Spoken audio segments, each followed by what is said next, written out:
คือว่าอาลิจบยอมไม่สกีจุกขึ้นโบดเยื่อมช่วยมาช่วยเดี๋ยวละก็นึ่งเหมือนกันเอามากินหนึ่งเอากันนึ่งบางทีไอ้อาก็นึ่งเหมือนกี้เลย แล้วเอากันนึ่งสิเห็นจะเมื่ออ้วนวางก็อ้วนวางจู่ดิเยื่อมนะ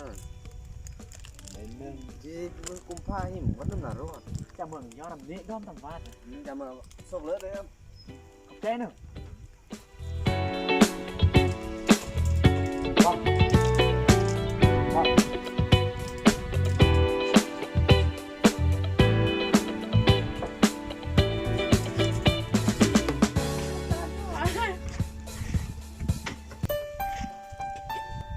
มันเมื่อมันสิมันจันเปิ้ลมันจันนี่นะมันหลังตายนะเปิ้ลจำมือความภาคหาน้องมันพิมพ์หักโยน2-3 ปีเว้ยน้องมันพิมพ์เปิดเนวยอหุ่นยางยอจนว่าอะไรยอเด็กก็นึ่งหมูกรอบค่ะปลายาก็นึ่งเม็ดก็นึ่งทหารเลย โอ้ยอันนั้นแบบเมื่อยก็ต้องเดี๋ยวให้ภาษาใจเดี๋ยว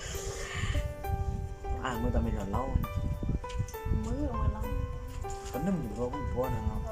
ครับนอละบาอยู่นี่มือร้อยมือฟูเว้ยละก็นึ่งร้องวันแน่มองมากเลยกันปลากันนึ่งร้องจะสิ่งที่อ้วน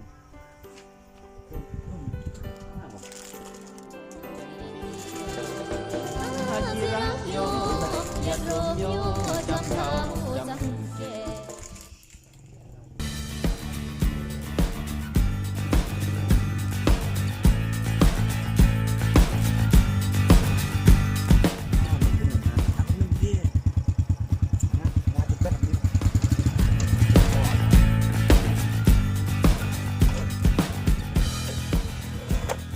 โอ้เมื่อเราไปปลากันนึ่งหรอ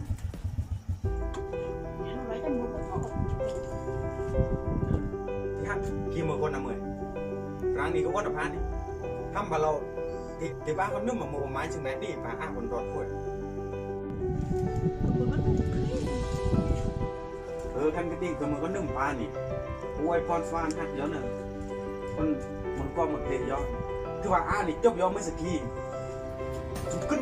โบดเยื่อมแตงโมแหมนางบาจึงลากตายเบื่อ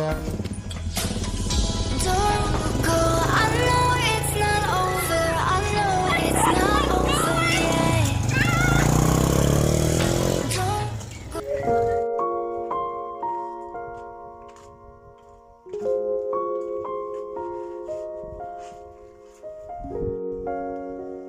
คิดเลยว่าเขาจะพังสกิน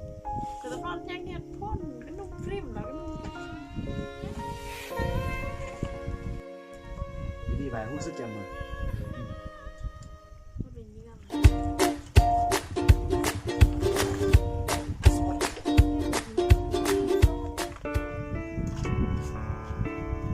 ตากินเมื่อ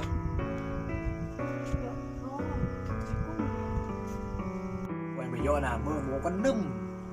จะนี่หมูถึกลากเลยขอเรียนย้ำเลยที่มาลาโอเขาพัดตัวกินหมูวันเขาพัดสุดท้ายเลย เป็นมากกูจะหักปลาเป็นคนแล้วมันเนี่ยมาเต้หัวมึงเป็นคนที่ถือบาลากในรถในบางเราอุ้ม